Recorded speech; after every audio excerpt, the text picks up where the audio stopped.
L1 이제 관련된 사항을 좀 말씀을 드리자면, 암세포는 이제 그 저희 면역을 이제 체계를 좀 회피하기 위해서도 되게 다양한 좀 기전을 가지고 있습니다. 그 중에 하나로서 암세포가 PDL1이라는 이제 물질을 생성하게 됩니다. 그래서 여기 보시면 빨간색 이렇게 이 나와 있는 그 부분이 바로 PDL1이라는 물질인데, 이 PDL1이라는 물질이 그 저희 그 면역을 담당하는 T세포, 그 T세포라는 이제 그 세포의 PD1과 결합을 하여서 이 T세포가 제대로 이 암세포를 이렇게 공격할 수 있는 능력을 좀 상실하게끔 이제 그런 회피하는 이제 능력을 갖고 있는데요. 이 면역 항암제가 바로 이 PDL1, 암세포에서 나오는 PDL1이라는 물질이 T세포에서 나오는 그 PD1과 결합하지 못하게 이제 저해를 하게 함으로써 그래서 T세포가 이제 암세포를 인식할 수 있게끔 이제 도와주게 하여서 이제 T세포가 암세포를 이제 공격하게끔 하는 게 바로 면역항암제죠.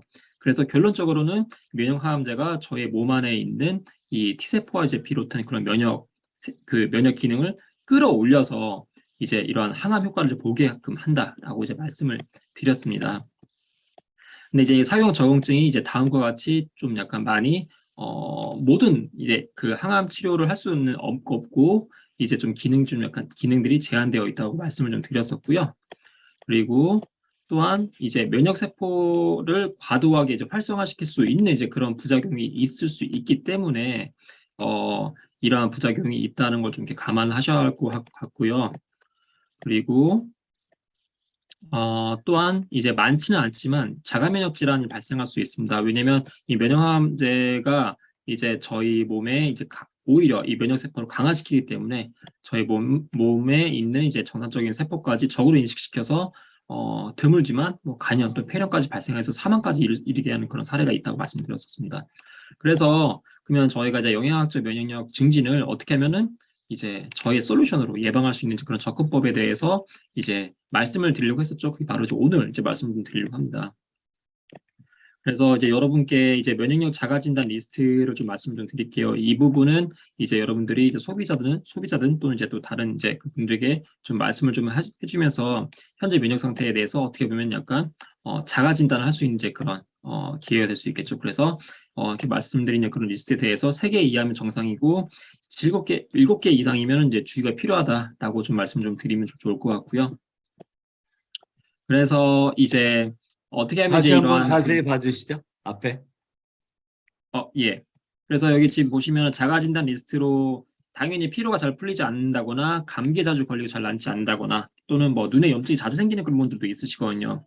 그리고 스트레스가 이제 바로 풀려야 하는데 스트레스가 이제는 풀리지 않고 좀 자주 쌓이시는 분들 계세요. 그리고 상처가 나면은 이게 잘 빨리빨리 아물었는데 상처가 잘 아물지 않고 좀 오래가는 경우가 있습니다. 네. 또는 체력이 갑자기 급하게 떨어진 거를 좀 경험하신 분들도 있으시고요. 또는 이렇게 평소와 다르게 배탈 혹은 설사가 좀 잦아지는 좀 그런 경험을 있으시거나 또는 이렇게 보시면 눈 밑에 다크서클이 생기는 거 이제 이런 것들을 경험하신 분들이 주위에 굉장히 많을 수가 있었어요. 네, 그래서 이제 그런 부분들을 내가 먼저 한번 좀 이렇게 자가진단 좀 체크리스트를 좀 이렇게 이러한 부분들을 한번 보시고 다른 분들에게 좀 말씀을 좀 해주시면 네, 좀 좋지 않을까 싶습니다. 자, 그래서 이 영양학적 면역 증진 예방 접근법에 대해서는 좀 제가 좀 여러 가지 이렇게 것들을 좀 준비를 해봤는데 일단은 저희 제품들 중에 있는 솔루션을 좀 말씀 좀 드리려고 해요. 그래서 그 중에 하나로 이제 아연을 말씀드리고자 합니다. 이 그래프를 보시면은 이게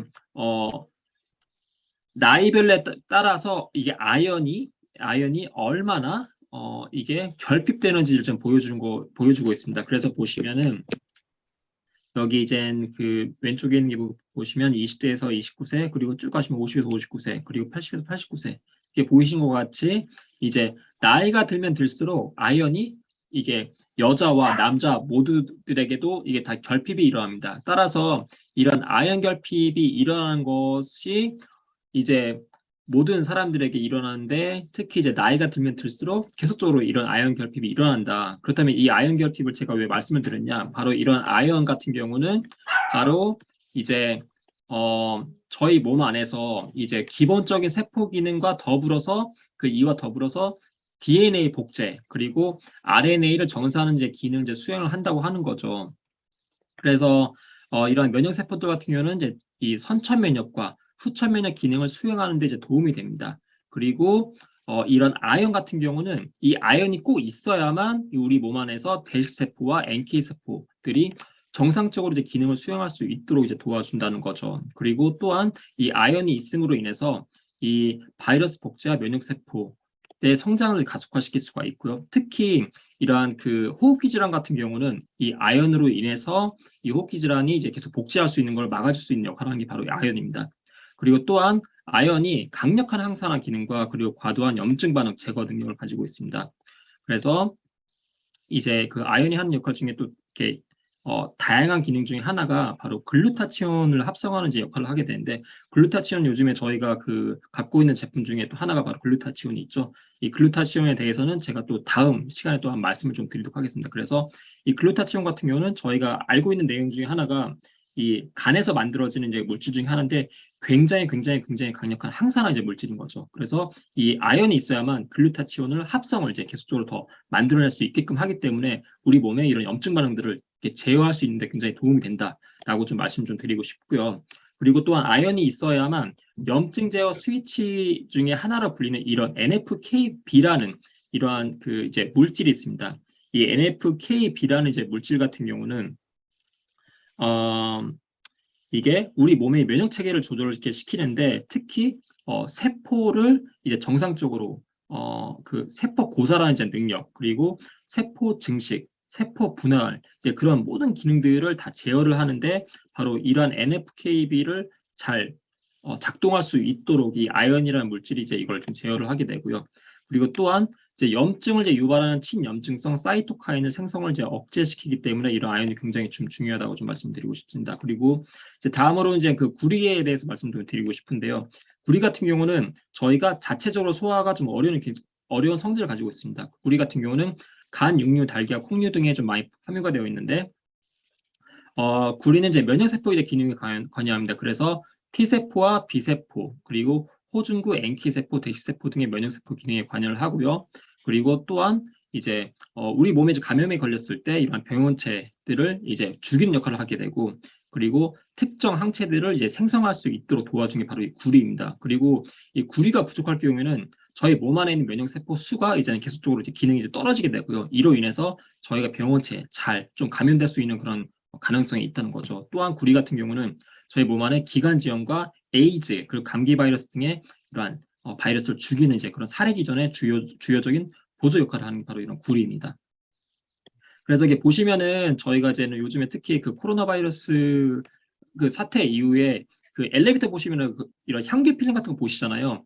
바로 이거 보시면은 구리가 바이러스를 사멸하는 이제 과정도 있는데 이제 이러한 바이러스 세균들이 구리에 닿으면은 이 구리가 세균과 바이러스의 껍질을 파괴시키고 그리고 이 껍질을 파괴시킨과 더불어서 이제 안에 들어가서 세포막과 단백질까지 이제 껍질을 뚫고 이제 침투하는 역할을 하기 때문에 이러한 구리 역할이 굉장히 좀 중요하다고 좀 말씀 좀 드리고 싶고요. 그리고 또한 이제 셀레늄에 대해서 말씀드리도록 할게요. 셀레늄 같은 경우는 면역 능력을 이제 강화시켜서 이제 우리 몸 안에 있는 암세포를 죽이고 비인파구를 이제 통해서 이제 항체를 많이 생산시켜서 세균 활동을 이제 억제시킨다라고 좀 말씀을 좀 드리고 싶습니다. 그리고 마지막으로 이제 홀리바질이 있습니다. 홀리바질 같은 경우는 이제 저희가 알기로는 이제 인도에서 유래된 식물이지만 이제 여러 가지 국가에서 요즘 자라고 있고 그리고 특히 인도에서 아유르베다라는 의학이 이제 일부로 이제는 이게 사용되어서 무려 3,000년 이상 사용된 게 바로 이 홀리바질이라는 이 물질입니다. 그래서 홀리바질 같은 경우는 불안 스트레스 감소시키고 당뇨병 환자의 혈당을 감소시키고 콜레스테롤 수치를 저하시키는 이런 역할도 있고 또 상처 치유를 촉진시켜 염증 감소하는 이런 역할이 있습니다. 그래서 이러한 여러 가지 물질들이 갖고 있는 게 바로 저희 솔루션 안에 있죠. 그래서 저희가 이제 아연과 주원료, 구리, 셀레늄 함유된 게 바로 이 뉴트라이트 이뮤니티 디펜스 안에 있습니다. 그래서 이 이뮤니티 디펜스 같은 경우는 저희 몸 안에서 저희 그 면역 세포들이 정상적으로 이제 활동할 수 있는 그런 기능들을 이렇게 수행할 수 있게끔 하고 또한 항산화까지 이렇게 도와줄 수 있기 때문에 듀얼 기능이 바로 두 가지 기능을 한꺼번에 수행한다는 거죠. 그래서 또한 이 제품이 아까 말씀드렸던 이 홀리바질이 이제 포함되어 있습니다. 그래서 이 홀리바질과 더불어서 이러한 구리, 셀레늄, 아연이 같이 이렇게 들어가 있는 바로 이런 이뮤니티 디펜스를 여러분께 좀 추천드리면서 저희가 이제 주변에 특히 이제는 그 면역력에 대해서 굉장히 좀 이렇게 저희가 많이 좀 이렇게 생각하고 있잖아요. 그래서 면역력에 대해서 좀 이렇게 고민하신 분들에게 좀 추천을 해줬으면 좋겠습니다. 네.